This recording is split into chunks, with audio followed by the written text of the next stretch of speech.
Es frecuente entre los psico-killers que se dé el perfil de alta dominación, el perfil dominante. Es decir, que para conseguir sus planes, para obtener beneficios, para tener intereses, recurren a algún cómplice que llegan a dominar completamente, que absorben de forma entera y total su mente, su personalidad, y consiguen convertirle en herramienta para sus propósitos macabros.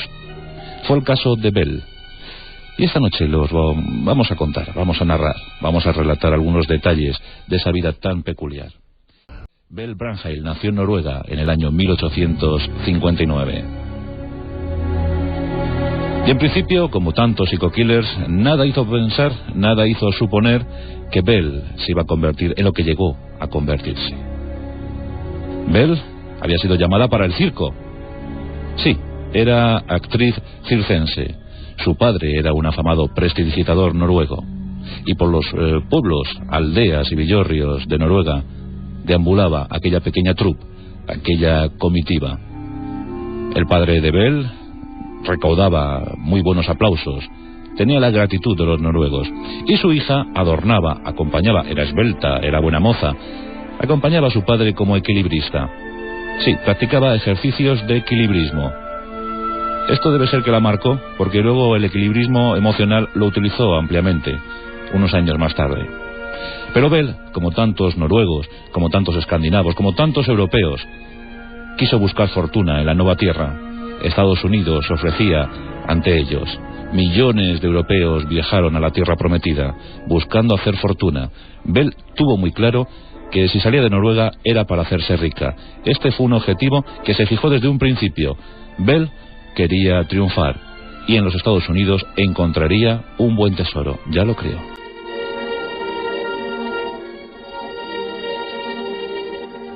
Por tanto, en este último tercio del siglo XIX tenemos a una Bell esplendorosa, guapísima, noruega, alta, bien formada, buscando fortuna, buscando brecha, buscando mejor situación para su vida. Desde luego, ella no quería ser equilibrista en los Estados Unidos.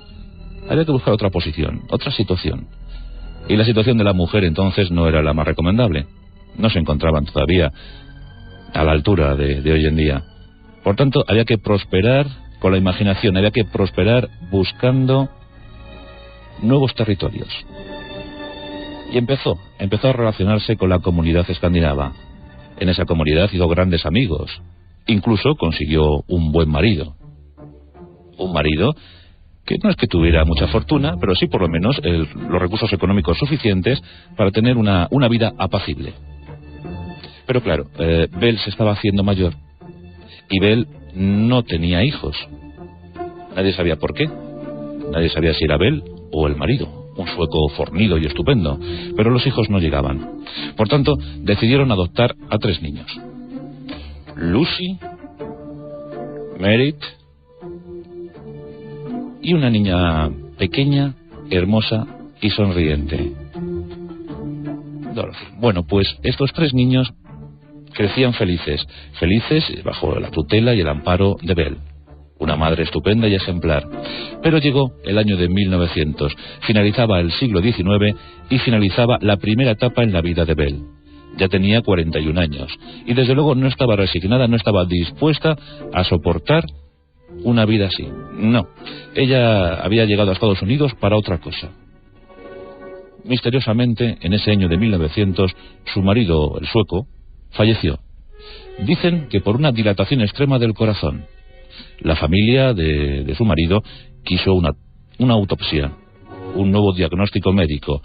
Pero mientras que esto se producía, mientras que los papeles se cruzaban, Bell se fue de la ciudad. Se fue buscando aventura y fortuna a otra ciudad. Eso sí, se fue con el bolsillo bien lleno, con $8.500 provenientes de un seguro médico, de un seguro a todo riesgo, un seguro de vida. $8.500. No estaba mal para empezar. Una nueva vida, bueno, podía ir todo bien. Bell y sus 3 hijos se fueron a Austin. Y en Austin crearon una especie de fonda, una casa de huéspedes. Pero claro, esto no era lo que Bell había pensado. Bell quería algo más. Así que, curiosamente, la fortuna volvió a coincidir con la vida de Bell. La casa de huéspedes ardió de forma y manera estrepitosa. Ah, el fuego. No es que Bell fuera pirómana. No, y tampoco se puede demostrar que Bell provocara aquel incendio. Afortunadamente no hubo víctimas. Pero sí que es cierto que el seguro pagó. Y Bell, con una nueva tanda de dólares, se marchó a Chicago. Sí, el patrimonio iba increciendo, le estaba tomando gusto a este asunto. Una dilatación de corazón, un incendio. ¿Qué sería lo próximo en la vida de Bell? Nos encontramos en la ciudad de Chicago. Bell ha comprado una pastelería. Sí, una pastelería. Dulces, bueno, posiblemente a los habitantes de Chicago les gustarían los dulces. Pero no, el negocio no terminaba de ir bien y la inversión había sido demasiado grande. Así que, curiosamente, la pastelería ardió. Una vez más, el fuego se alió con Bell. Qué lástima, qué pena, cuánto dulce ardiendo. No sé si entonces habían inventado ya los donuts, pero desde luego aquello estaba muy calentito. Una vez más, el seguro ingenuo volvió a pagar. $4.000 en esta ocasión. Nuevos $4.000 para el patrimonio de Bell.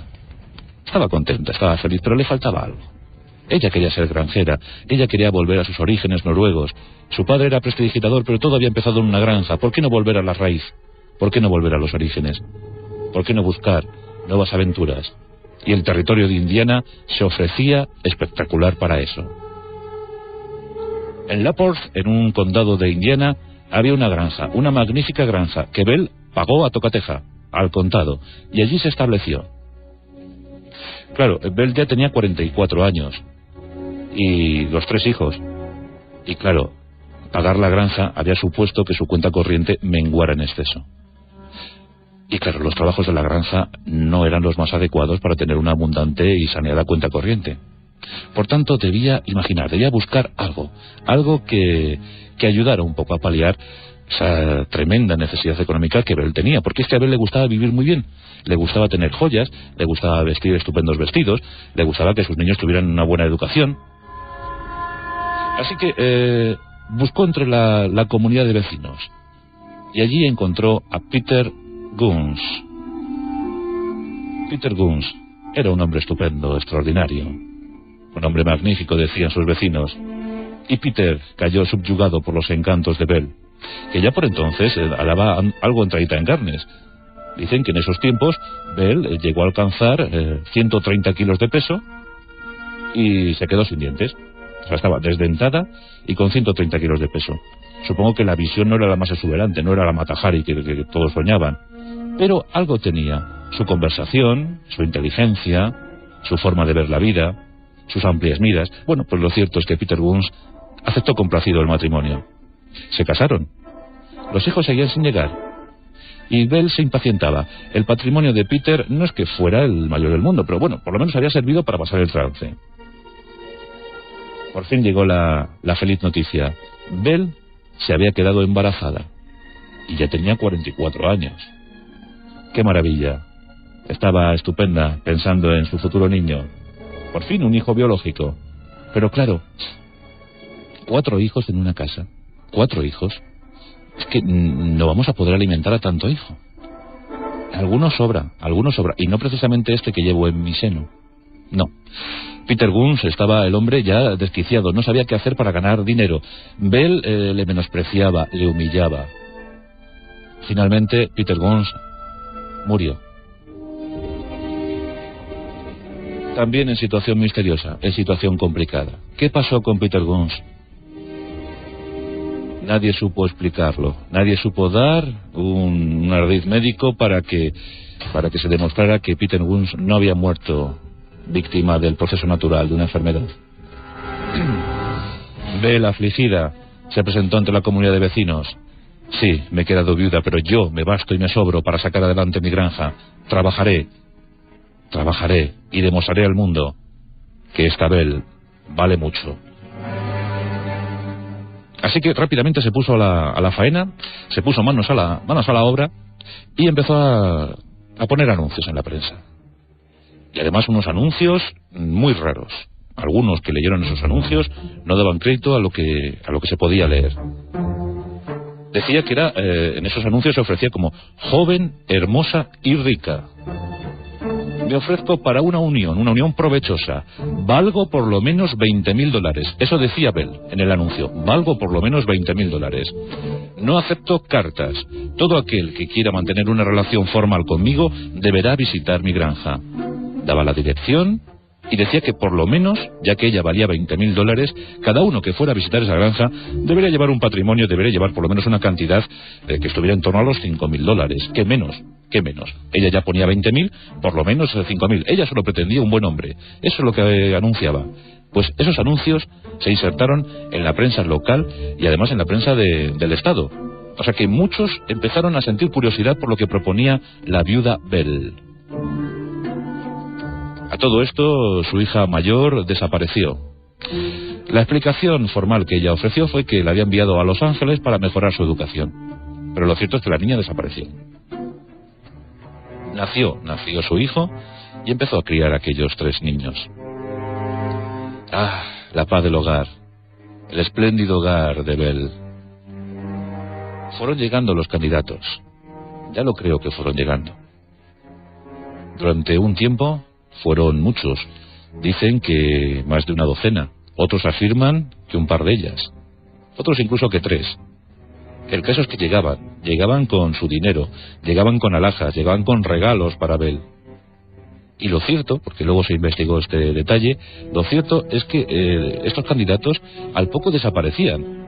Se supone que defraudados por la actitud de Bell, o se supone que al ser rechazados pues quisieron esconderse durante un tiempo. Sí, pero empezaron a desaparecer. Y nadie sabía cómo. Y nadie osó preguntar nada. Eran aventureros, eran asalariados, eran jornaleros, eran burgueses, de toda clase, de toda condición, de todo pelaje, iban desapareciendo. Y Bell, mientras tanto, cada vez más oronda, pero supongo que de felicidad, porque a ella no le faltaban detalles. Tenía sus anillos de oro, tenía por fin una dentadura postiza, estupenda, de oro, tenía los mejores vestidos, las mejores telas, vestía muy bien. Las mujeres de la vecindad la tenían una sana o malsana envidia. Bell seguía prosperando, y sola, porque seguía rechazando a los candidatos. En el año 1906 se cruza en su vida Ray Langford. Ray Langford, un personaje digno de ser dominado, y de eso se percató enseguida la curiosa Bell. Supo que esa mentalidad era demasiado débil y que podría hacerse con ella. Ray le serviría para sus fines. Y solo a cambio de amor. Ray se conformaba solo con eso. Era un pobre hombre. Le empezó a utilizar en sus fines porque ella seguía insertando los anuncios en la prensa y los candidatos seguían llegando a la granja. Y Ray estaba ahí, envidioso, celoso, tremendamente celoso. ¿Qué pasaría con Ray? ¿Algún día saltaría? ¿Su pobre personalidad seguiría siendo aplacada por la fuerte dominancia de Bell? Llegamos a la primavera del año 1908. Estamos en el tramo final de nuestra historia. Bell está insoportable. Bell ha tomado una actitud muy negativa. Ray Langford ya no sabe cómo conformarla, cómo contentarla. ¿Qué pasará con el pobre Ray? Cada vez bebía más. Un hombre ya profundamente alcoholizado. Pero Bell le seguía dominando. Bell le seguía subyugando. Ray era el Igor perfecto para el conde Drácula. ¿Cuál sería la nueva acción de Bell? Bueno, pues aquí tenemos a un hombre, Andrew Hinchcliffe, y Andrew se acerca a ver a Bell. Es un nuevo pretendiente, es un nuevo candidato. Andrew al poco desaparece como todos los demás, pero en esta ocasión Andrew sí que tenía un vínculo familiar muy fuerte con su hermano, y el hermano empieza a acosar vía carta a Bell. ¿Dónde está su hermano? Él ha ido a esa granja. ¿Dónde está? No ha vuelto a aparecer. Él debería haber vuelto a casa. No ha vuelto. Bell se puso muy nerviosa. Bell empezó a sospechar que una investigación policial se cernía sobre su granja. Su futuro estaba comprometido. Por si fuera poco, Ray Langford había ido diciendo por el pueblo que ese Andrew ya nunca más volvería a molestar a Bell. Ray estaba hablando demasiado. El alcohol provocaba que su lengua se soltara demasiado. Los vecinos ya murmuraban. El 27 de abril del año 1908, Bell fue a visitar a su abogado y le transmitió un pesar, una incertidumbre. Estaba muy preocupada por la actitud de Ray. No sabía hasta dónde podía llegar. Ese hombre estaba celoso. Ese hombre era siniestro. Ese hombre podría hacerle daño a ella y a sus hijos. Se lo dijo el 27 de abril. Y el 28 ocurrieron fatídicos sucesos en esa granja de Lamport en Indiana. El 28 de abril, los vecinos alarmados contemplaban una inmensa columna de humo. El fuego se había adueñado de la granja.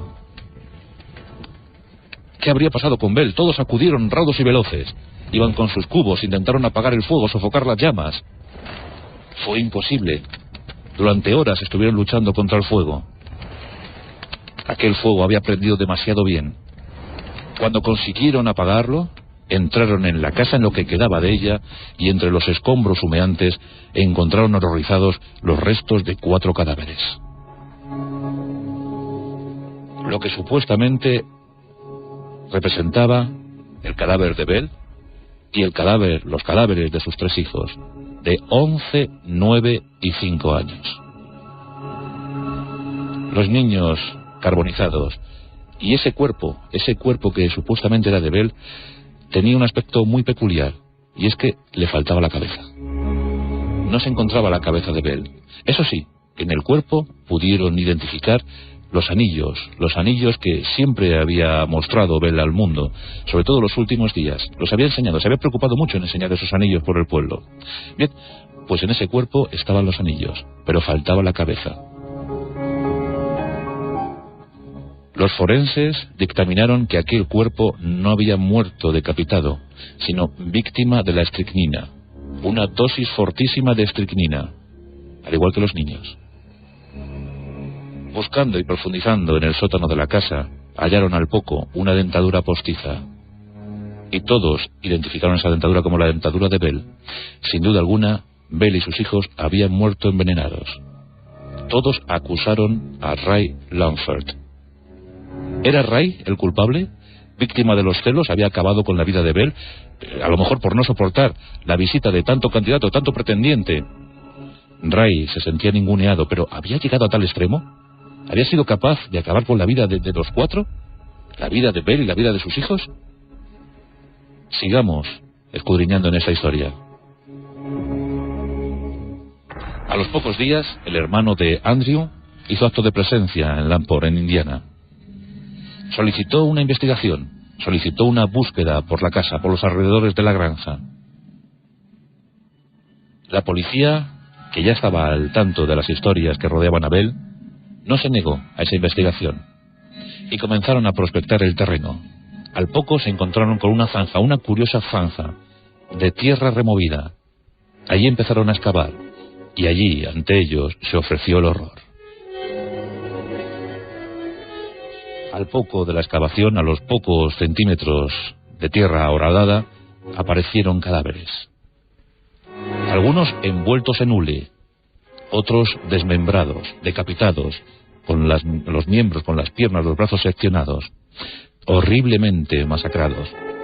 En principio encontraron 5 cadáveres, entre ellos el cadáver de Andrew. Casi todos ellos pertenecían a los pretendientes que habían visitado la granja de Bell.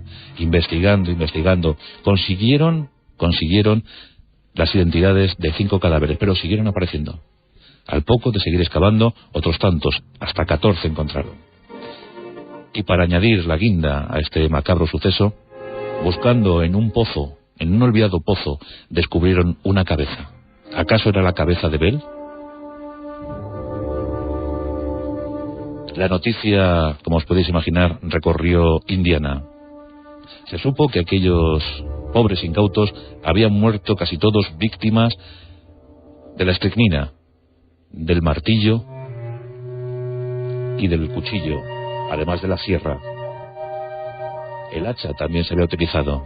Todos los utensilios de la granja se habían utilizado para acabar con la vida de aquellos pobres. Hachas, sierras, cuchillos, martillos y veneno, abundante veneno, estricnina. Bell empezó a ser considerada como una viuda negra. A pesar de todo, Ray Lamport fue condenado. 19 miembros de un jurado sentenciaron a Ray Lamport. Le acusaron Bell no había aparecido. Se supone que Ray había acabado con la vida de Bell al margen de las víctimas, al margen de los asesinatos provocados por Bell. Todos entendieron que Ray había sido cómplice de los asesinatos, que había sido también una herramienta para Bell. Eso fue en noviembre de 1908. Pero al poco de estar en la cárcel, Ray contrae la tuberculosis. Cae gravemente enfermo de tuberculosis. Finalizando el año de 1909, lo confiesa todo. Confiesa haber participado en los crímenes. Confiesa que fue inducido por Bell, que Bell era la verdadera y auténtica causante del hecho, y que Bell, y esto es lo más sorprendente, no estaba muerta, que todo había sido un plan concebido por Bell para escapar de aquella absurda situación, escapar con todo el dinero acumulado, con todas las ganancias obtenidas de tanta víctima, de tanto asesinato. Ray confesó 42 crímenes, 42 asesinatos. Solo se pudieron encontrar 14 cadáveres, pero Ray confesó 42, y lo confesó antes de morir, lo que da cierta credibilidad, según los criminólogos, al caso. El juez estremecido nunca pudo saber, porque nadie pudo saber, si Bell había muerto víctima de Ray o había escapado. Ray había dicho que Bell había planeado matar a sus hijos, quemar la granja y huir con él, pero que finalmente le había despreciado y le había abandonado, y que por eso lo confesaba todo. Una historia terrible. Después de esto, después de que se supiera la confesión de Ray, todos habían visto a Bell, en cualquier parte del estado, en cualquier parte de los Estados Unidos. Todos habían visto alguna vez a Bell. Incluso dicen que había sido detenida, pero nadie jamás pudo demostrar que Bell Branhall siguiera viva. Es uno de esos misterios. Incluso se llegaron a escribir obras de teatro. El misterio de la señora Guns. Bueno, pues esa es la historia. Esta es nuestra Psycho Killers, una viuda negra de principio de los años 10, en la década de los años 10, en el siglo XX. La historia de una noruega que quiso buscar fortuna en los Estados Unidos, y a fe que la encontró, a fe que la obtuvo. Bell Branhall, nada más y nada menos. ¿Qué cosas tiene Noruega?